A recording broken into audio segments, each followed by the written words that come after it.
নিজের মনের উপর যার নিজেরই কোনো নিয়ন্ত্রণ নেই, যে নারী সঠিক ভুলের পার্থক্যটুকুও বোঝার ক্ষমতা রাখে না, তাকেও ছাড় দিল না নরপশুরা। বগুড়া সদরে এক মানসিক ভারসাম্যহীন নারীকে সংঘবদ্ধ ধর্ষণের অভিযোগে ঘটে গেছে তুলকালাম কাণ্ড।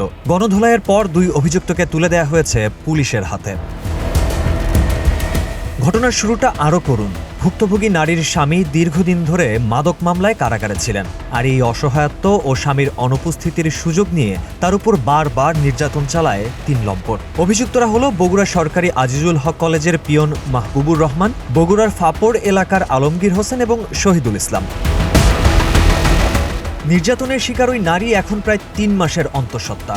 সম্প্রতি স্বামী জামিনে মুক্তি পেয়ে বাড়ি ফিরলে স্ত্রীর শারীরিক পরিবর্তন দেখে সন্দেহ হয়। চাপ দিতেই বেরিয়ে আসে গা শিউরে ওঠার মতো সেই ঘটনা।